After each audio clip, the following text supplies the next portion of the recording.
Let's begin with the Fatiha from Aisha, please. اللهم صل على سيدنا محمد وعلى آل محمد. أعوذ بالله من الشيطان الرجيم. بسم الله الرحمن الرحيم. الحمد لله رب العالمين الرحمن الرحيم مالك يوم الدين إياك نعبد وإياك نستعين اهدنا الصراط المستقيم صراط الذين أنعمت عليهم غير المغضوب عليهم ولا الضالين آمين.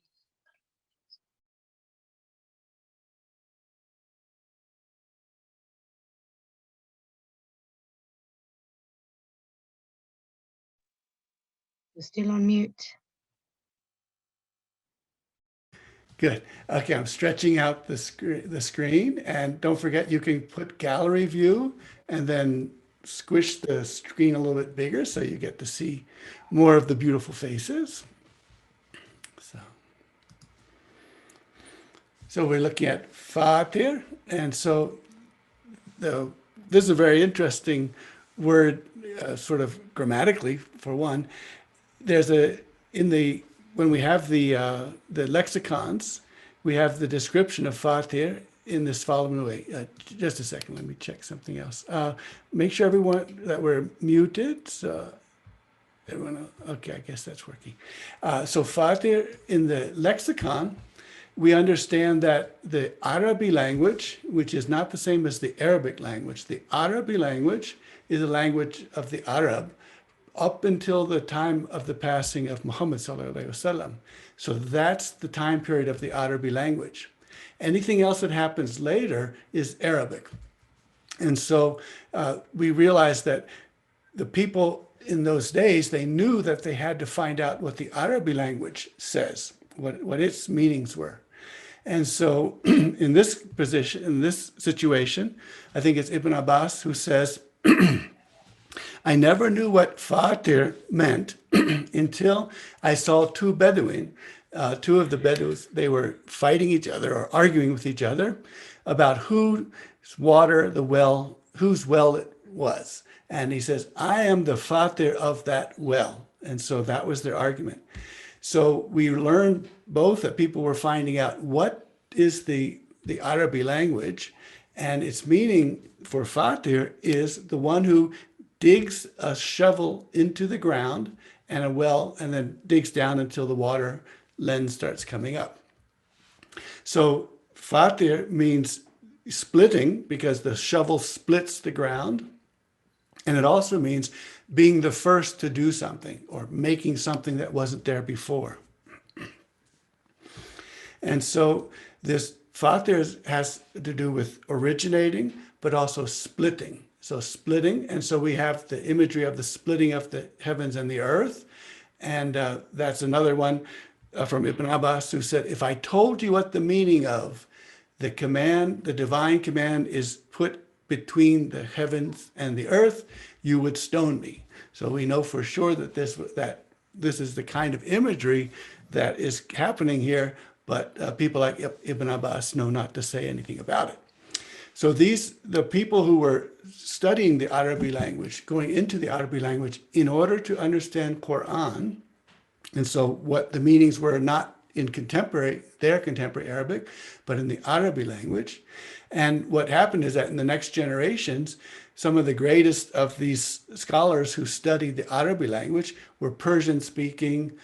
Later, someone coming from India, one of the greatest of the lexicographers. And so this is a bit of the background of the word Fatir. And so for Ibn Arabi, he's going to be looking at the opening of the gates being latched close, and the character of each mother community. So the character here is the fitra, which is another word that comes from Fatir. So fitra is the innate characteristic, what you were first created upon. And if Saleh is here from Yemen, he could recite for us a few of the verses of this surah, please.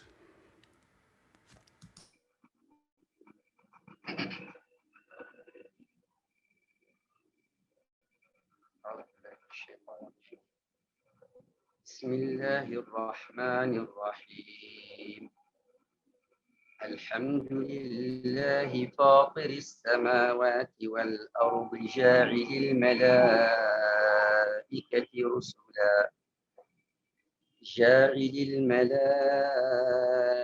رسلا أولي أجنحة مثنى وثلاث ورباع يزيد في الخلق ما يشاء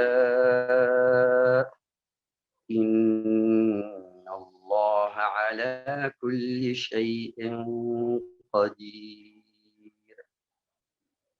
ما يفتح الله للناس من رحمة فلا ممسك لها وما يمسك فلا مرسل له من بعده وهو العزيز الحكيم يا أيها الناس اذكروا نعمة الله عليكم هل من خالق غير الله يرزقكم من السماء والأرض لا إله إلا هو فأنا تؤفكون وإن يكذبوك فقد كذبت رسل من قبلك وإلى الله ترجع الأمور صدق الله العلي العظيم. Thank you. And this is the poem that Ibn Arabi begins his chapter on the Fatih with.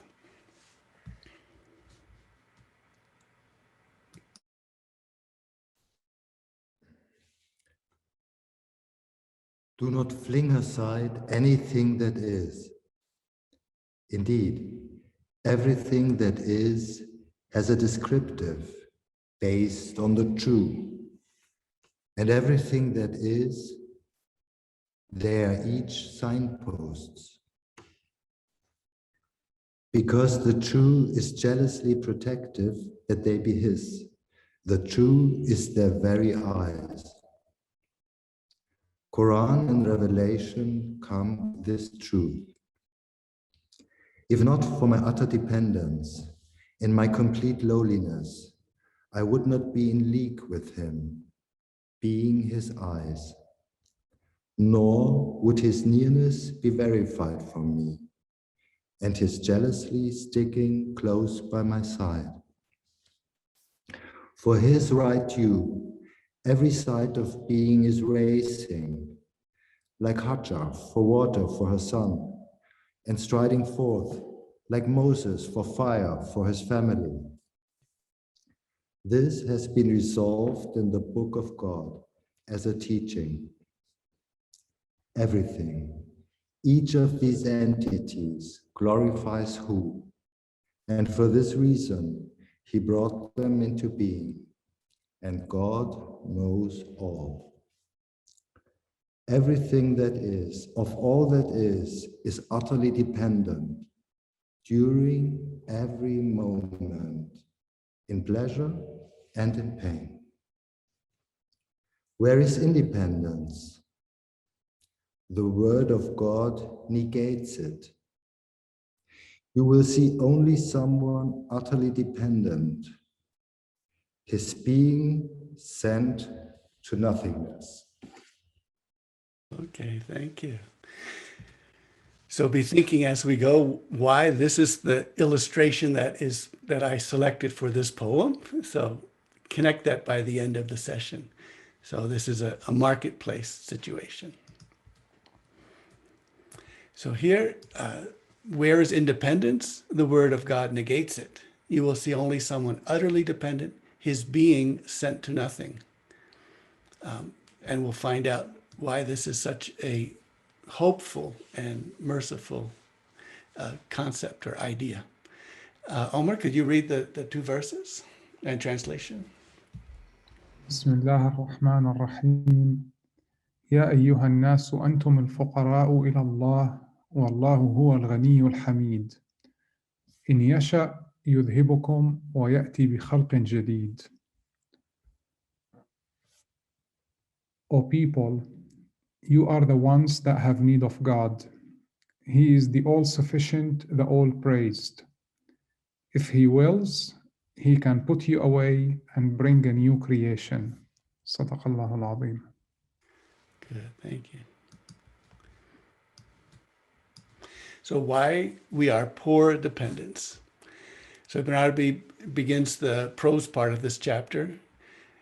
God says, indeed, God is independent of the worlds. And he says, Satan threatens you with poverty and he bids you to conduct unseemly. God promises you his forgiveness, forgiving what Satan bid you to do, which was unseemly, and bounties as he bade you to poverty. And God is vastly encompassing, all-knowing. And he says, O you people, you are the poor dependents on God, but God is the independent, all-praised. And he said to Abu Yazid al-Bistami, O Abu Yazid, approach me by means of what is not mine, lowliness and dependency. So dependency, lowliness, and this great need and utter dependency that we have is the means to approach the divine.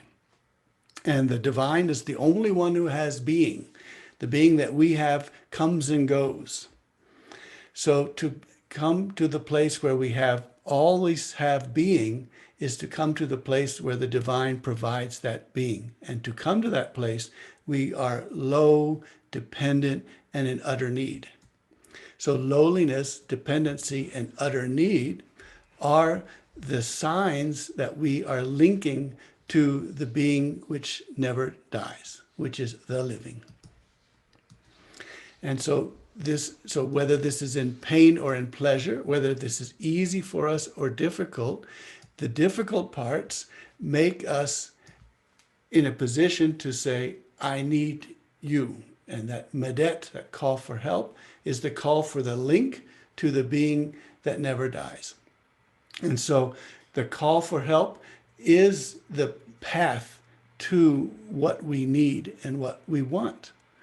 And this goes against what we think we might need and what we think we might want. Because what we think we need is something that actually won't get us where we want to be. So if we want our being that comes to me to stay always, it's not going to stay always. And so rather than depend on the being that comes to me, which then can be taken away and is taken away every moment, then my dependence should be on the being that will never not be. And so pain and difficulty and intensity, all of this is our path to the being that always is.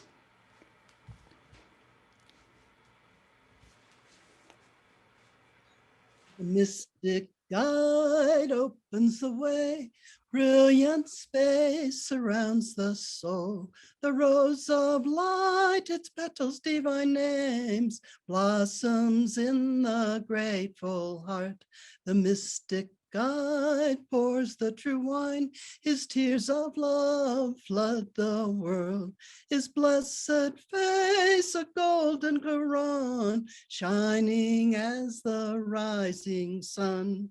In your painful mystery of love, lovers find the cure for pain, wandering through the desert of longing, crying aloud, Allah, Allah, drunk with delight, censored by men, eyes aflame with desperate love. Your friends cry out like Moses on the mountain, Lord, reveal yourself to me.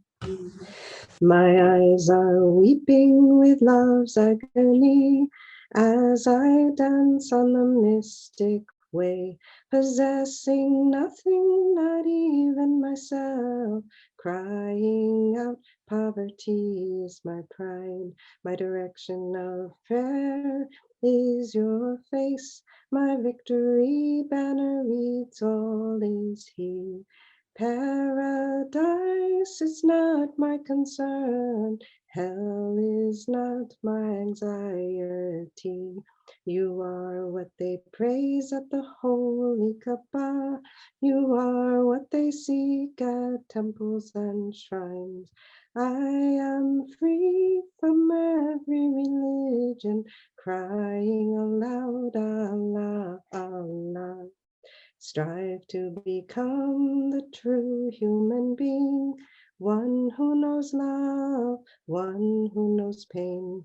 Be full, be humble, be utterly silent, be the bowl of wine passed from hand to hand. Be the bowl of wine passed from hand to hand. Be the bowl of wine passed from hand to hand. Thank you. So in the poem, we had the reference to Hajar, racing for water, looking for water for her son. And of course, what she finds is Zamzam. She connects with Zamzam, who is water that is supplied to this day and is always coming to us. And then the other reference was to Moses, when he leaves the family to go look for a firebrand, or look for a fire, or from information about where he might find a fire for his family. And so his journey out is for the need of his family. And Hajar's journey, her going back and forth between the two hills, that journey is for the sake of her son. And so going out for the needs of others is, Ibn Arabi always tells us, is the way that you then meet what you want to meet. And that is, you meet the divine. So you meet the divine when you run and race for the needs of others. And that's because the needs are the way that we connect to the divine. We connect through the needs. Those needs are often expressed as pain and suffering. They're also expressed as knowing that you are utterly dependent on the divine. And so when you know that, that connection rises and then it meets you. And this is, we saw last week with the person who was utterly sure that he was going to die. And he met in a state of utter desperation. Instead of calling for help, he said, this is reality. And the link was there, and he said, this is the taqdeer. This is measured out by God. And when he said that, the bird swoops him up, and that bird is that verse. So the link, the Zamzam, the fire, the Torah through the Mount Sinai, the link to the divine is through neediness, needing something. And when we recognize that we need, then the link becomes clear. So this, Ibn Arabi will tell about these gates of opening gates. And he'll talk about adhab. So adhab is usually understood simply as torment or chastisement or punishment.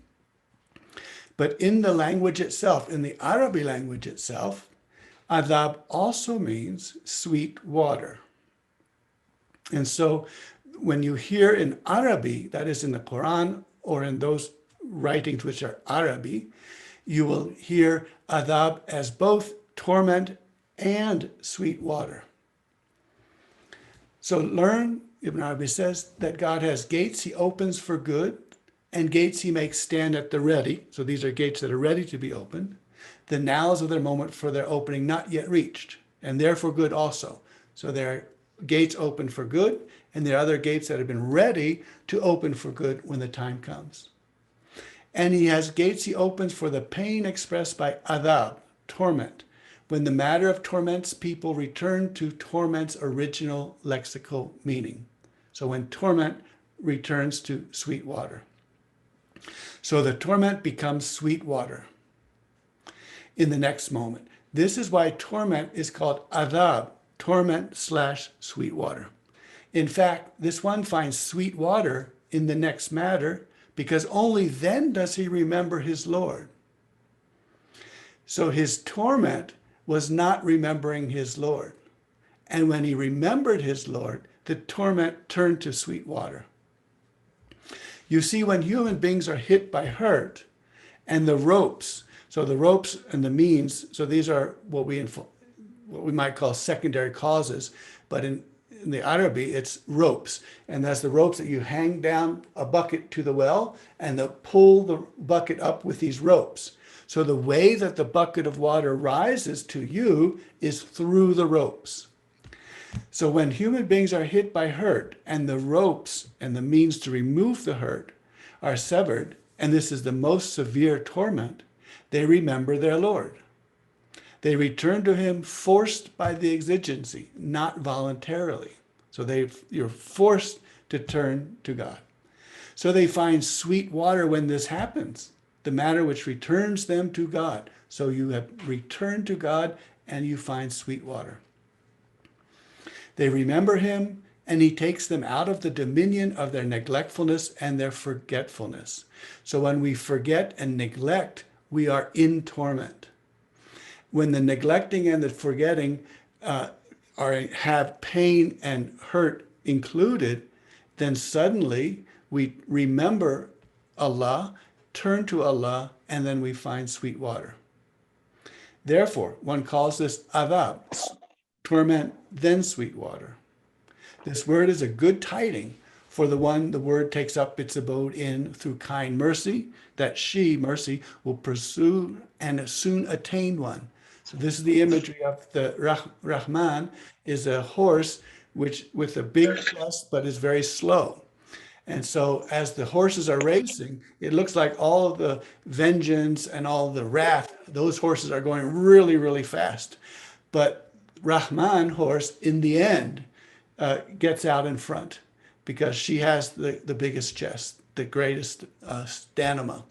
And when she sees the stake, so in the horse race, whoever grabs the stake first is the winner.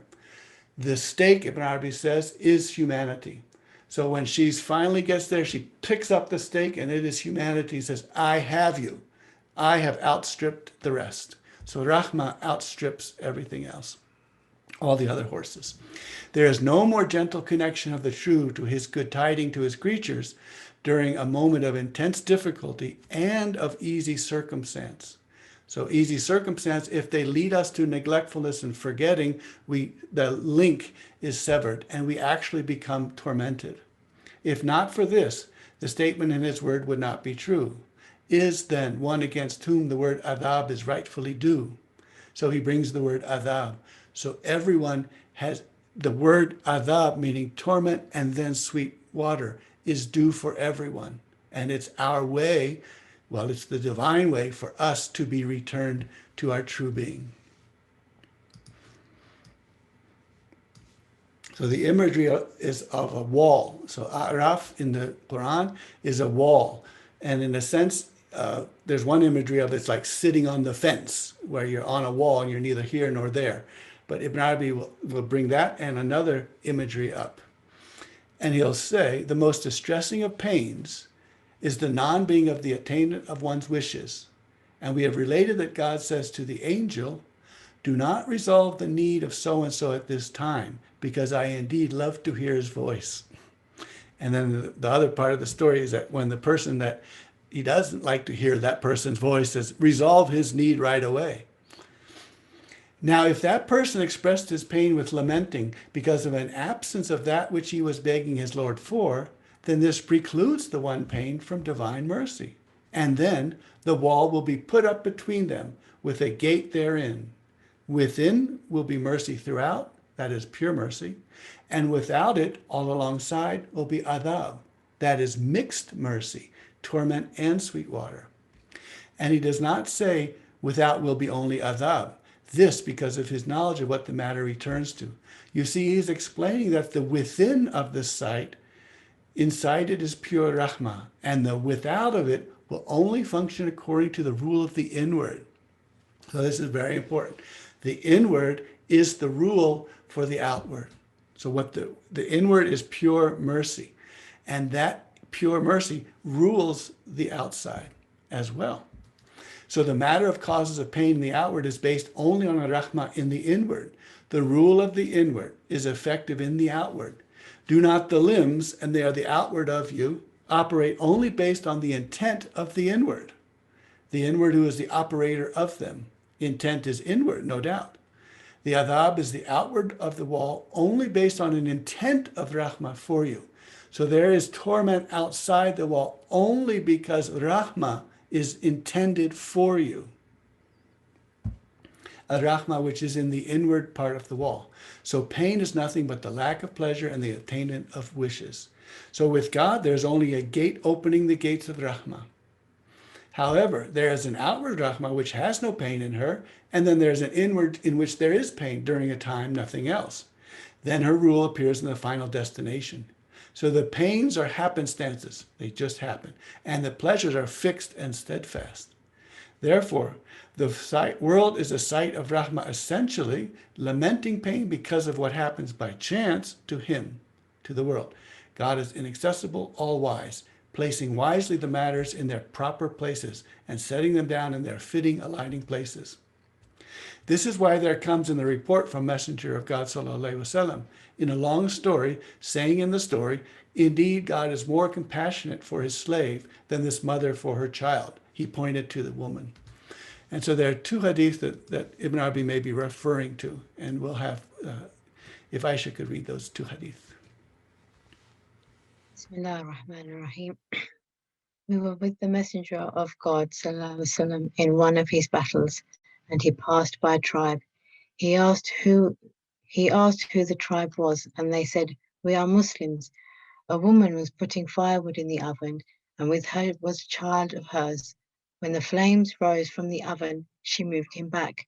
She came to the Prophet sallallahu alaihi wasallam and asked, "You are a messenger of God?" He said, "Yes." She said, "My father and mother be ransomed for you. Is not God the most merciful of the merciful?" He said, "Of course." She said, "Is not God more merciful to his creatures than the mother is to her child?" He said, "Of course." She said, "Yes, surely the mother will not throw her child into the fire." Messenger of God sallallahu alaihi wasallam fell to sobbing. A captive was searching for someone, and whenever she found a child among the prisoners, she took hold of it and pressed it against her chest and provided it suck. Thereupon, Messenger of God said, "Do you think this woman would ever throw her child in the fire?" We said, "By God, if it were in her power not to do so, never." Messenger of God said, "God is more merciful to his creatures than this woman is to her child." And note that both contexts are wars and violence, the mixed life we are in. Yeah, this is both these hadith. This is the context of captives and wars. He's on a battle somewhere. So wars and violence, and this is the mixed life. And the mixed life, when you see it this way, then you see that this is a rahmah, because the pains and the difficulties and the violence and the wars are all means to understand our utter dependency on the divine. And when we understand that, and we remember Allah, then the link is made and the imdad, the medet, is connected, and we go from torment to sweet water. And also, we saw with Hajar and Musa, alayhi salam, that we saw with both of them that they were not looking out for their own needs, they were looking out for someone else's needs. So therefore, this is another path, is to look out for the other person's need, to see the pain the other person is having, and to race towards working and helping that person. And that racing to help that person is the link. And so Medet is there as well. So that is the connective link. And these take place and so in this, we then, when those people who can connect to the divine, they realize that pain and pleasure are only, the pleasure can be a forgetfulness, and the pain is there to remind you to connect. And so if they connect, then they are beyond pain and pleasure, because they have the connection to the one who never dies, to the all living. Alhamdulillah. So Baki. What need have I for sweetness of bliss? I long for Allah, Allah, none exists. What is there outside the heart to draw me into the play? There is only love, love, love, love. This world lives in childish nostalgia. Empty memory, empty home. I belong to fullness, freedom, open space. La ilaha illallah. My concern is not for passing mystic state. I look for Allah alone exists. Where is soul and paradise when all the mirror melt? There is only la ilaha illallah. Unity is the only cure for this fever. This delusion, separation, unity, my thought and my only beloved. La ilaha illallah. I am weeping, only weeping. No nightingale, no moon, night, no rose. Gray and black sky, empty of stars and air. There is only love, love, love. This servant of Vashti, waking from life's dream. I am a vessel of pure wave light. On the dark blue, she sings, secret of Nuruddin. La ilaha illallah. Wonderful. Thank you.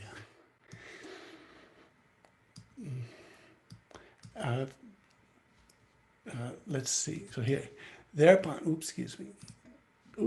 here we go.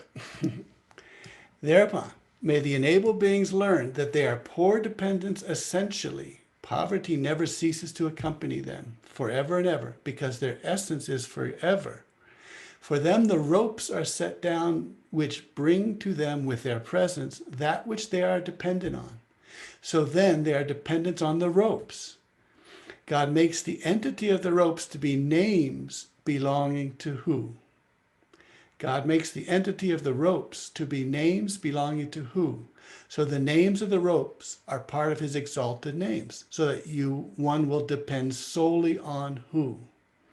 There is no difference among the family of Kashf between the names which are so called in convention, so these divine 99 names and so on, and revelation as being names of God, and the names of the ropes as being names of God. So nourishment is no different from the nourisher. You see, he says, you are the dependence on God. And we see dependency on the ropes coming to pass. So certainly the names of the ropes are names of God. So all of the means to bring things that we need to us are names of God. And we call on him using these names with a prayer calling on him, which is as if to say, not a prayer using phrases. So we call without using verbalized phrases. For instance, when hunger touches us, we hurry to the nourishment which will remove the hunger pangs, and we depend on this nourishment. But the nourishment is free of need and independent of us. Therefore, we are depending only on God. This is one of his names. That is the image of this nourishment, alighting in the place and corresponding to the image of the divine name uttered as a word, or an image of this name written down. So there is the unspoken. When you are hungry, you are calling on a name of God. And you can also call as a word, and you can write this image down. This is why he tells us to thank the ropes, because he told us to thank him. So this is a laudation of him through the thanking of the ropes. And then the advice for Luqman, and thank me and your parents. So Omar, if you could read these two verses. بسم الله الرحمن الرحيم. يا أيها الناس اذكروا نعمة الله عليكم هل من خالق غير الله الله يرزقكم من السماء والأرض لا إله إلا هو فأنى تؤفكون. O people, remember the grace of God upon you. Is there any creator other than God who provides for you from the sky and the earth? La ilaha illa hu. None has the right to be worshipped but who. How then are you turning away?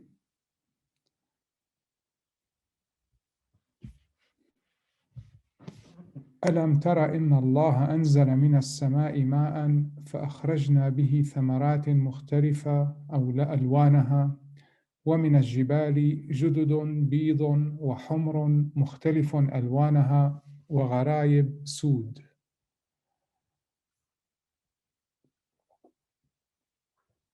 Do you not see that Allah sends down water from the cloud, then we bring forth therewith fruits of various colors, and in the mountains are streaks, white and red, of various hues, and others intensely black.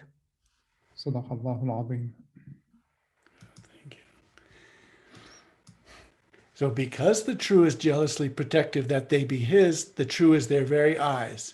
So that these ropes, all these means of what we need, means of bringing what we need to us, since Allah is jealous that they be his and that he be recognized, all of these ropes, all of these means are his names.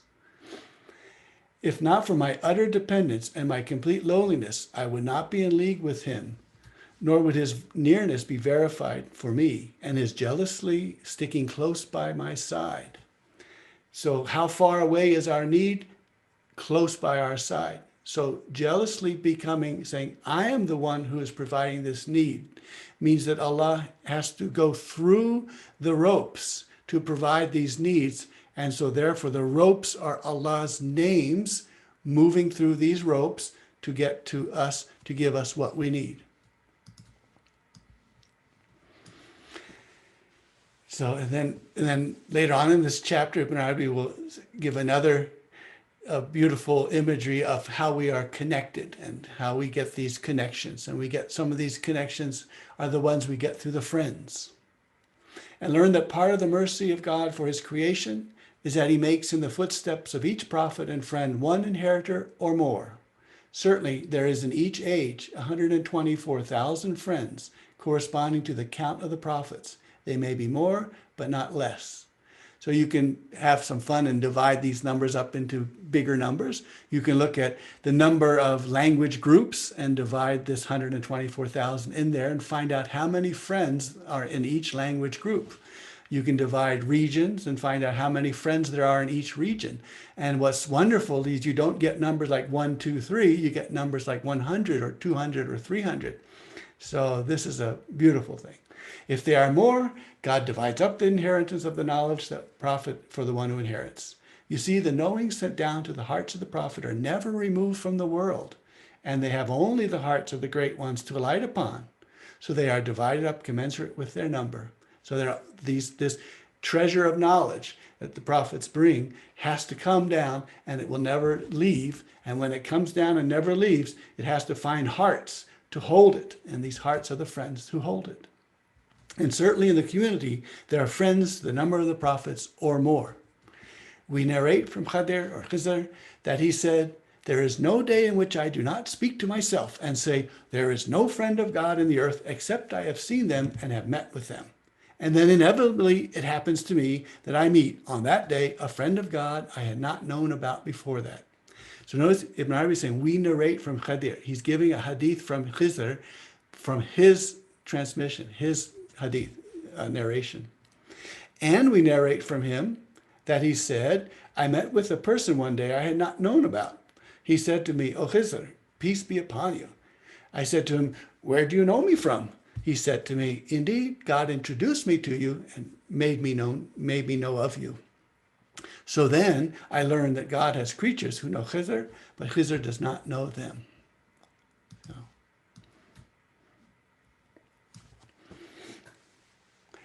And then Ibn Arabi looks at this question about these ropes and names. If the ropes are names, what happens when some of these ropes are not needed anymore, it seems?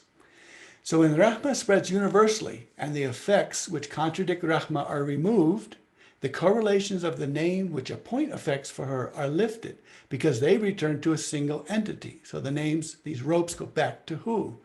It is just as he clarifies in his word, to Allah belongs the most beautiful names. And he said, say, call on Allah or call on Ar-Rahman, whichever you call upon, to who belongs the most beautiful names.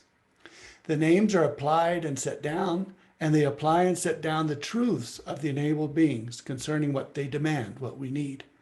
So according to the measure they are amid, that is their preparation and readiness, we seek what is correlated to that, namely divine abundance. So when it is given, they apply and set down for every entity a name. And when no preparation remains for them to receive pain or torment, neither trial nor torment finds an entity for itself. So in this next configuration, because there is a lack of receptivity. Thus the correlations of the names, specially appointed by these principles, are lifted and removed, because the places which were receiving them are removed. So these ropes are there, and these names are there, only to bring us back to where we belong. And so the question then becomes, if there is no hunger, then what happens to that rope? So Ibn Arabi gives us one. He has many examples throughout the Futuhat, but this is one of them. And what who has in the names is two properties in the receptor. This still remains. So he says the name will have two properties. For example, the forgiver. This name is the coverer. So forgiving is also sattar, to also cover. But there remains no offense demanding the forgiver. And the forgiver has a property of the veil, given that he is a veil unrestrictedly. So there remains the forgiver who veils something, even if anyone offending has disappeared. So once there's no need for a forgiving, there is still a covering. And so the name Ghafar, Ghafur, forgiving but also covering, continues to act with its covering, his covering part rather than his forgiving part. You see, forgiveness is certainly there as covering. And if not for that, there would be no more and no new creation. So if there was no more forgiver, this name would end completely, then there would be nothing else to come next. So the more is established in perpetuity, and lifting the covering veil is established in perpetuity.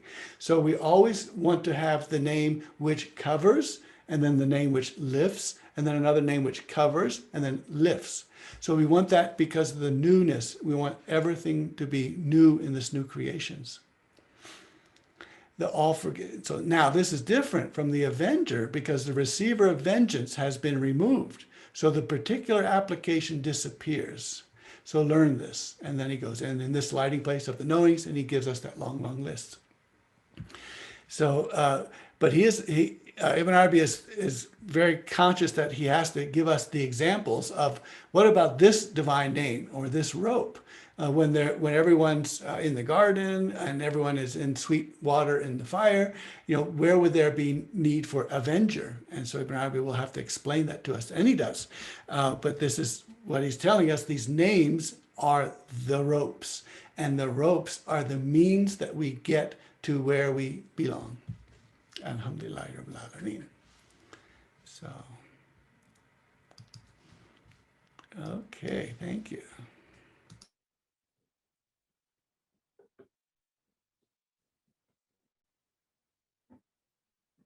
Sorry if it's noisy, but it seems that it's either raining or sleeting, just now started in the background. Okay. Okay.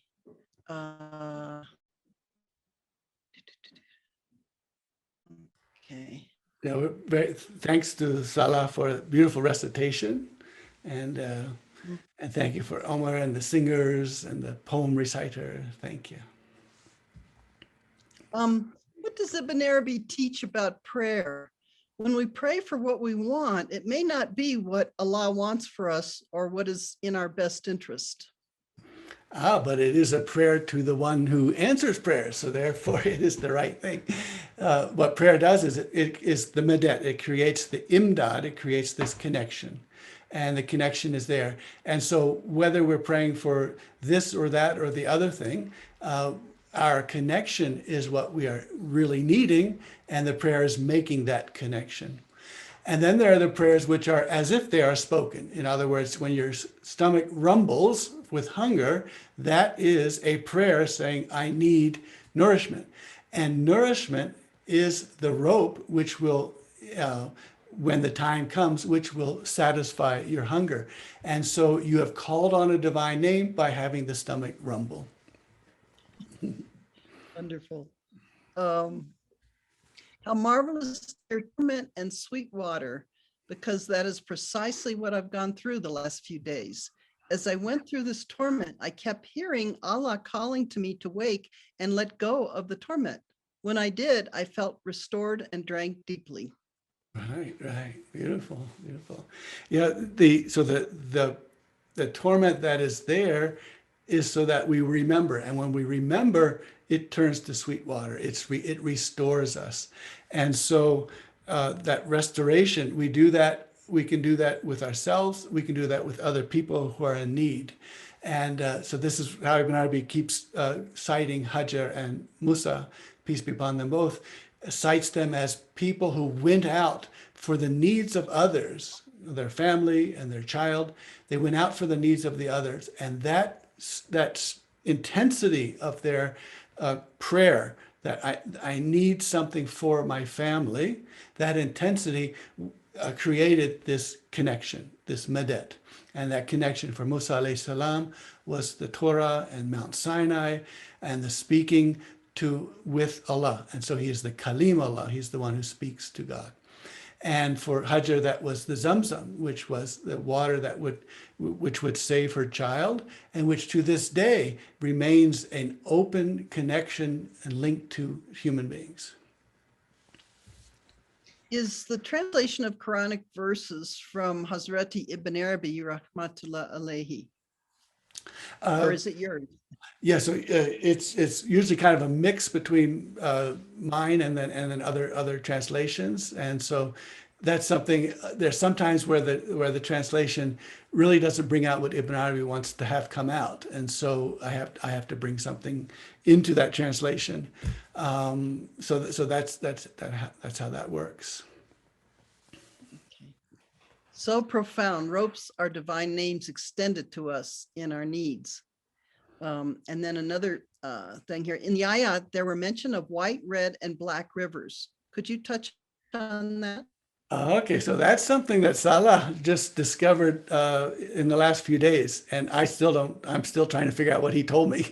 Salah is looking at that these colors and how the black is treated as very much a separate one, and there's a mystery and a beauty in there as well. So I think we'll have to let Salah give us that description, and I'm still learning it, so I'll perhaps we can bring that up for the next week. Maybe just a quick insight into what he's found, and he's found that from this close study of this verse and very carefully looking at how the words are arranged, there's a great mystery inside there. So, and this is the beauty, that the deeper you dive into a verse, the more truths come out. And at some point you begin to see these truths like, wow, there's Rahman there, there's Rahman here, there's Rahma there. And at some point you realize that when other people are reading it and they're not seeing that, you say, oh my God, don't you see that that is actually a verse of Rahmah? And don't you see that adhab is actually has the rule from the inside, and the inside is Rahmah. So it becomes very powerful. And the reason, so that's the reason that we have these things out here, is that these outward things are mixed, but they're all ruled by the inward, which is Rahmah. And the mixed part is necessary for a number of reasons. One of them is, as we looked in this chapter, it's to bring us to remember where we come from and that we are dependent on Allah. And what a great mercy that is. If I were dependent on my own being, which comes and goes, I would be in a horrible situation. If I depend on the being that never will not be, then I am suddenly linked to the one who will never not be. And so Ibn Arabi says that therefore these pains and torments and then threats, for instance, in the Quran, because we know that when you threaten something, the honorable person is able to, will always follow through on their promises. But when it comes to a threat, they can say, I won't follow through with my threat. They will always follow a promise, but they can drop the threat. And so the threats are there for those who need it. And Ibn Arabi says there are two types of people. There are Jesus-based people and John the Baptist-based people. John the Baptist people are the ones who want you to shout at them and say, if you don't mend your ways, if you don't fix yourself, you're going to hell and brimstone and fire. And they need to hear that. And their mercy is that they will hear that and then they will change. And they will remember who they really are. The Jesus-based people, where most of the Sufis are us Jesus-based people, it's love and hope and expectation. and so you always see, oh, everything is going to be good, and everything is, I hope for good things and I expect good things and I hear mercy in everything. Whereas the John the Baptist people, they need to be shouted at a bit. So but that shows you that because the Quran is universal, it has to speak to everyone, and not everyone is like you and me, who likes to hear all the good things all the time. Some of them have to hear some of the bad things too. You made the long list at the end. Can you remind us of this list, its content, and when you covered it before? So at the end of each of these chapters, he has a list of all of the mysteries and knowledges and knowings that you'll get when you alight in this place. So when you alight in this place where the surah comes from, you will find this, that, and the other thing. And so very early on, he's writing, he says, and someone told me that I was wondering how I'm going to handle writing all of these mysteries and all of these knowings in each of these surahs, and especially when the surahs get longer and longer. And he says, someone said, why don't you just make a list of the things? And then that will encourage us to then go back and study those things and look for them for ourselves. So Ibn Arabi says, I was never so happy as when I heard that suggestion. So he takes the suggestion, he's going to list for you all the things that are in there. And that is to encourage us to, when we go to that alighting place, we should look for this, that, and the other thing. When we don't feel the torment, how do we call on the name endlessly? Yeah, so that, and we see, when you look back, you connect all this to the love as well. So whatever you love, you are actually loving Allah, and you can never encompass and never have enough of love. So Bayezid Bistami says, if you drink the entire sea and you're still thirsty, that's what love is. So it means that you will never get enough. So you will never not say more, more, more. And we're also, one of the reasons that we talked about this last week, the reason that we are made to forget is so that we can always ask for more and never be content and satisfied for what we have. So Ibn Arabi says, always ask for the more. Never say to your beloved, that's enough, I've had a good look at you, now I'm going to do something else. And that's why the beloved is never encompassed. We never have enough. And so the lover knows that I never have enough. And then the knower also says, knowledge, we never have enough of that either. And that's why the only thing that the Prophet ﷺ was told, and for us to also say, only ask for one thing to have more of, and that is knowledge. So we should have more knowledge, and not asking, we don't ask for anything else, we want knowledge. And then the lover says, all I want is the beloved. And since the beloved keeps moving away, I have to keep coming. Is this torment sweet water?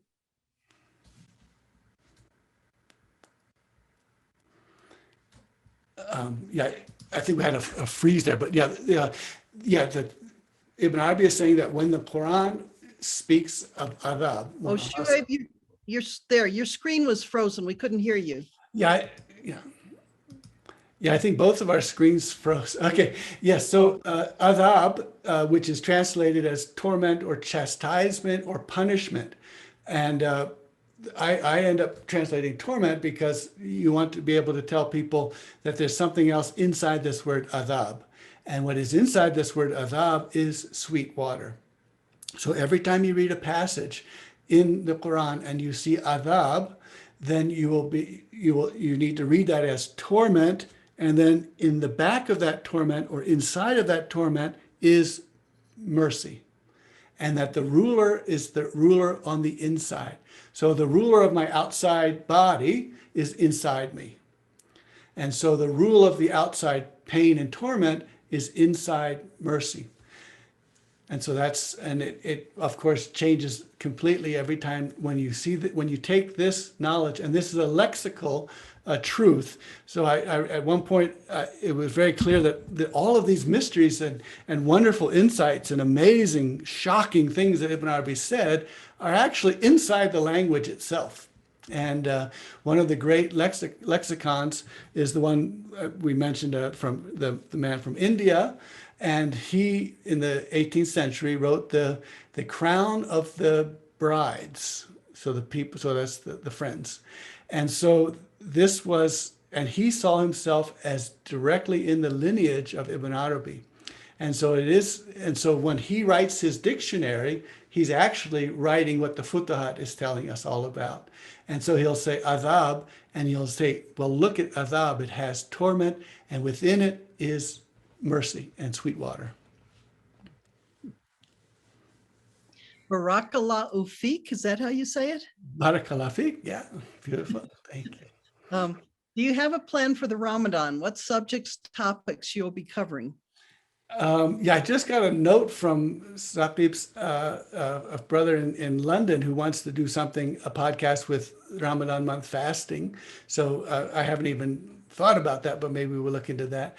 But if it's okay with all of you, I'd like to continue with the alighting places. There seems to be a real momentum in these alighting places. And I felt that what we've done up till December was really look at the 28 themes, or the 28 things we need to know about Ibn Arabi. And then we're now in the application part of our journey. Could you say more to help us understand the need for, quote, the cover quote, as aspect of forgiveness and the necessity of it in order for creation to exist? Okay, so Ghafar, Ghafur, that G-H and F and R, that name includes within it forgiveness and also covering. And covering is what we talked about when you say astaghfirullah, that is, I seek Allah's forgiveness, it's also seeking God's covering. And that dua, that prayer, creates an angel who till the day of judgment will be there prepared for asking for forgiveness for you by covering something. And what we saw on the bridge of life is that when you go across the bridge of life, which is when you die, you then see this bridge in front of you, and you realize that this bridge is your life, and it's taking you to the gate of the garden. And on that bridge, there can be these snags and gaffs and hooks. And so those have to be covered up so that the way is smooth. So those gaffs and hooks are all the things that I did which were mean, which I did from separation, from alienation, angers and hurts. And those they get covered over. And when they get covered over, they become smooth. And so when I walk through them on this bridge, instead of seeing these dangerous hooks and snags. I see these covered areas, and these angels have created this covering. So forgiveness and covering in the Arabi word ghafar, ghafur, are they're there together. One's in front of the other or one's behind the other, whichever way we look at it. And so, but when the being is in this next world and there is no more something to be forgiven, there's still covering. And covering is something gets covered and then unveiled, veiled and unveiled. And part of beauty, the process of beauty, is to have something that's veiled become unveiled, and then veiled again and unveiled a new way. So that name will continue to have his dominion, not by forgiving, but by covering. And the process, the beautiful process of veiling, unveiling, veiling, unveiling. Love that, two types pretty much at the same time, and cousins too. Yeah, it is very interesting that it's a connection there, and Ibn Arabi takes that to be, you know, one of the really helpful ways of understanding human beings, because if you're one type, it's hard to understand the other type. It really, and yet this is a way to handle those things. You know, for me, it's very, very difficult to understand the John the Baptist types, but they're going to get their mercy too. And if the mercy has come by shouting, then shouting it will be. And so, alhamdulillah. Adhab also means trial. So adhab, so when the adhab comes, the question is how you react to it. And do you react to what is on the outside, the torment, or what is on the inside, which is the sweet water? So that it is a trial to see how you act. And does it bring you to remembrance? And if it brings you to remembrance, it brings you to your source, and it brings you to the being that will never not be. Okay. Thank you. The translation usually omits the Sweetwater part. That's right. What is the name of the man from India? That's Murtaza or Murtada Zabidi, who the Taj al-Urus. And so apparently, I was just trying to, I think his name is also coming from Yemen. And Yemen, of course, is very, very important for Ibn Arabi. Ibn Arabi also has connections to Yemen, but he was born, I think, in UP, in Uttar Pradesh. And so in 17 something. So, and his dictionary, his lexicon is absolutely fascinating. These are things you can just read page by page, you know, read the dictionary, and there you go. Because in there, you'll get all of these amazing ideas, because you realize that this Arabi language is incredibly rich, and it is not a contemporary language. It's not just a regular human language like humans have languages.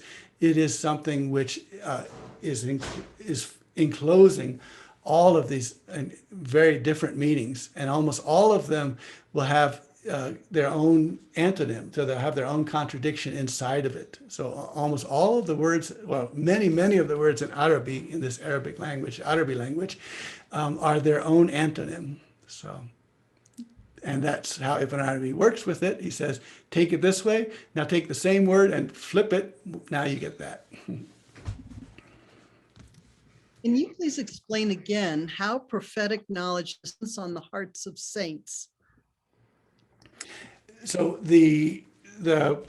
I think it'll be next week. We're coming to the chapter where Ibn Arabi will develop this illustration a little bit more. Because we talk about being on the heart of someone. And so being on the heart means that you are inheriting from a prophet. And so this prophet will give you the knowledge that was given to the prophet, will give it to you as an inheritance. And so the friends are the ones who inherit all of this knowledge. And the friends, it comes onto their heart. It comes through the special face that every created being has, and then it lodges and alights in the heart. And so therefore, we look towards their heart to find the distributor who gave the inheritance.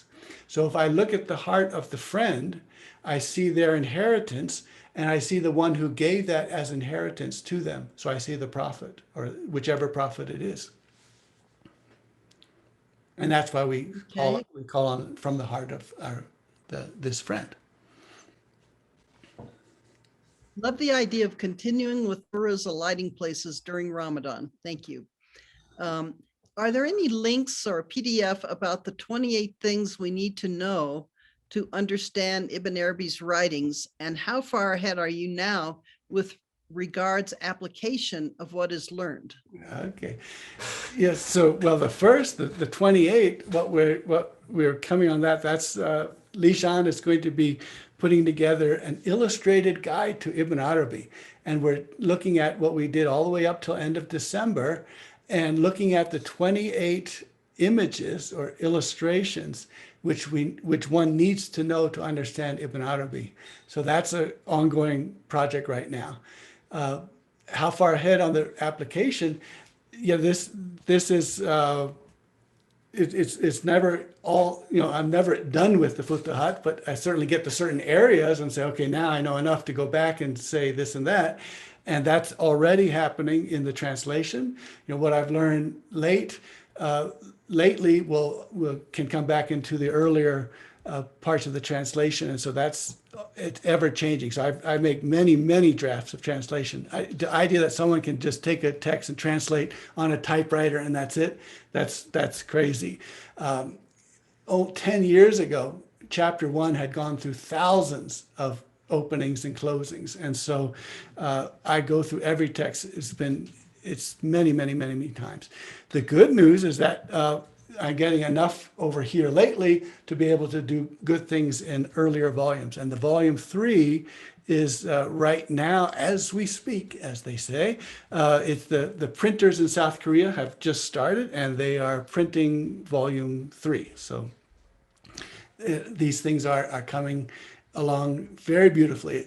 It might have seemed like it took a long time. Why is it so long until we get volume 3 when here I am translating, volume book 29 or something like that? Well, it is coming and it's coming beautifully. So volume 3, keep your eyes open for that as well. Assalamu alaikum, Shuaib. How does the purpose of adhab differ from trials, or are they the same? The Quran describes trials for believers, but not adhab for them. Mm-hmm.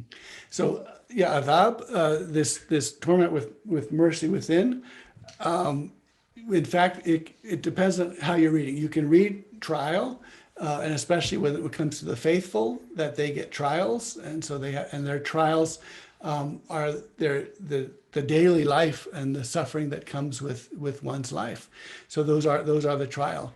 But Ibn Arabi takes the first verses from Surah Al-Baqarah about the people whose eyes are covered over and their ears are covered over, and they can't hear what they're supposed to hear, and they're going to have a great adhab, which is very tremendous and terrible.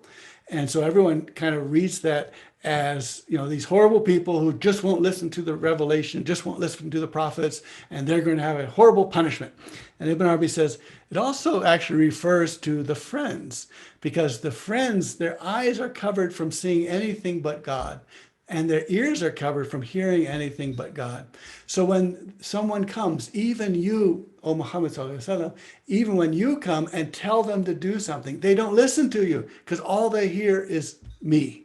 And I have kept them to be jealously protective of them so that they will not listen to anyone else, even my beloved Muhammad sallallahu alaihi wasallam. And so they will have an adhab which is terrible. They will have a terrible torment because their life will be one of great pain. And they will never seek outside of me. Allah says, never seek outside of me anyone to solve their problems or to end their suffering. And that's why Job, he is praised for not trying to solve his problems outside of Allah. Wow. Our tariqat embraces 28 names. And 28, 29 letters, and 28, 29 mansions of the moon. That's when we came across the number 28. I said, now we know we're on the right track. I noticed that in Ibn Arabi's Weird, the name Halim repeated stands as 3 and 31. Is their intent? Well, that's something to look at. Yeah.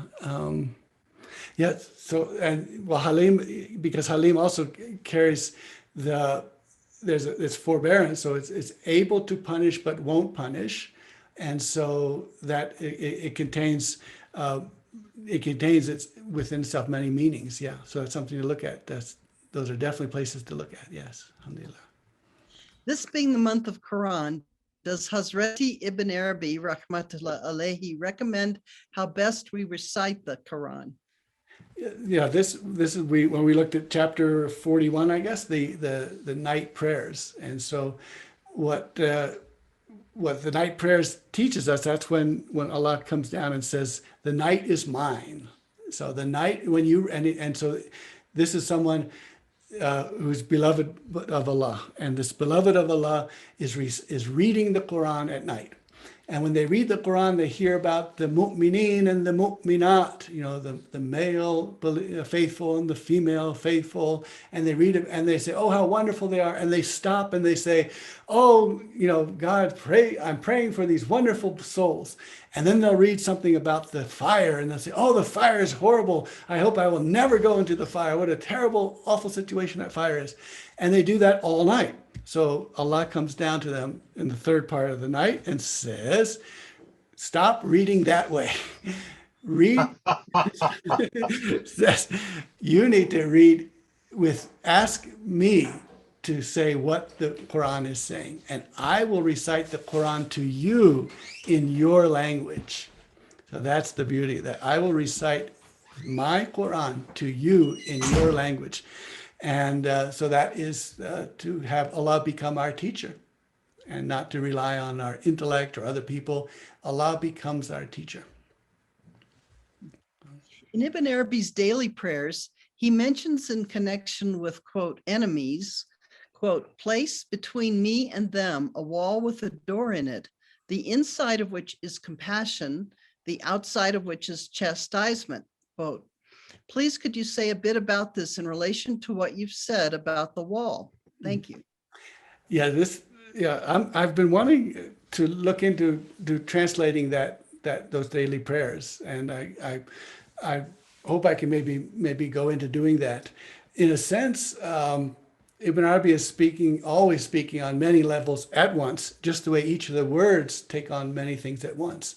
And so part of it with Rahmah, Ibn Arabi says that that he is really the one of such rahmah that he says that's who he is. And when he said, there's nothing in the world that I could not forgive. There's no one in the world that I do not wish good kindness and mercy on that person. And so Ibn Arabi is definitely that way. He also knows that even in the time of the Prophet ﷺ, the companions, one of the companions was going out and saying how much the rahmah of Allah is pervading everywhere. Everyone will have the rahmah of Allah. Everything will be rahmah and kind and merciful. And so, and someone else, another companion said, but don't tell everyone that, because some people will try to rely on that. They'll say, well, if that's the case, then I don't have to worry about trying to do good things or anything like that. And so because some people are that way, the people who know this truth, and the Sufis also especially, are told not to tell everything to everyone. And so it's sometimes important for people to hear things that are frightening and terrifying, because that terrifies them into the place where they remember. So there is the fact that all of this is that the end is going to be merciful and rahmah, and that the final destination is Allah, and that Allah does not have a separate realm or a separate world where good people and bad people are. It's going to be one world. And so how that is, Ibn Arabi explains how that is, but he explains it in the Futuhat, which is not an easy book to read, and he explains it in page 5,000 to figure that anyone else has dropped out long before that. So that's why I wondered whether I should try to look at those prayers, or whether part of that is he's keeping a John the Baptist approach inside some of those prayers. Following up on reading the Quran, you offered an image of the Quran being between our shoulders. Can you remind us of this, please? Yeah. So the one who has memorized the Quran has put it between their shoulders and has put nabuwat, has put prophecy between their shoulders. And so, so to put nabuwat, prophethood, between the shoulders is to have that heart access to revelation. And so that heart access to revelation never gives law, but does give other parts of prophecy, and especially the true dream. And so holding the Quran between the shoulders is to have this nabuwat. And that, so when you speak as the prophet spoke through the Quran. And Ibn Arabi says that this goes all the way, down, if you want to say that we're down, all the way to the person who says, Allah hears the one who praises him. And this was said on the tongue of his slave. So on the tongue of Allah's slave, Allah hears the one who praises him. So we say, Sami Allahu liman hamida, Rabbana wa lakal hamd. And so that right there is Quran, is a revealed statement that Allah spoke on this person's tongue this statement. And so that is a Quran. And so Ibn Arabi talks about then you want to be these Qurans, and you want to therefore be words of God. And then we are words of God, because when we are, that's because we were told to be, and then we became. So we are answering, we are the answers to the imperative be, and we are, and then therefore we are words of God. And so we looked at that, I think 2 weeks ago, the Kalimat Allah. We are words of God, and we're never exhausted. We're never finished. There's no end of us. So we never say, okay, that's enough for this guy here. That's it. It never ends, because the words of God never end. Gratitude to Sheikh Noor Meditations on Quran in his book, The Heart of Quran. Sheikh Noor beautifully addresses the Western dervishes who were not raised with Quran. Yeah. And these alighting places, this is what Sheikh Noor did. Ibn Arabi goes to this place and says, from this place, this surah was revealed and came. So you don't get to that place by going through the surah. You get to that place by going to the place and then coming back through the surah. And so Heart of Quran is, this is what you find in that place. And then you can go back and read Quran and say, knowing what is found in that place, how do I now read this verse? Beautiful, yeah. Okay. Salam, sending you much love. Thank you for the Allah. Oh, that was to me, sorry. Let me thank you all, the rope of Allah, for today's session. This was my first live session, and what a great session it was. Yes. Yeah, the wuthqa, the rope that you hold on to. And so the rope that you hold on to is the Jamaat, is the ones who are gathered together. And the ones who are gathered together are the ones who are gathered together to celebrate the dhikr of Allah. So all of us who are gathering together to celebrate the dhikr of Allah, we have grabbed onto the rope of Allah. And it just occurred to me yesterday, it was a very strong occurrence to me that, wow, how many minutes and hours have we been listening to the counsel of Ibn Arabi? And Ibn Arabi was told by Haqq to counsel my slaves. And that weighed on him. He says, how am I going to counsel them? I'm writing this, book of 10,000 pages, and my goodness, how many people are going to be able to read that? And so I know that when we listen to his counsel, as he was instructed to counsel, there has to be a lot of gratitude flowing. And so we've grabbed onto this rope, we've listened to this counsel, and this is what was meant to be, and it is. And there are many and who are grateful that this counsel is being listened to after all these years, 800 years. So, alhamdulillah.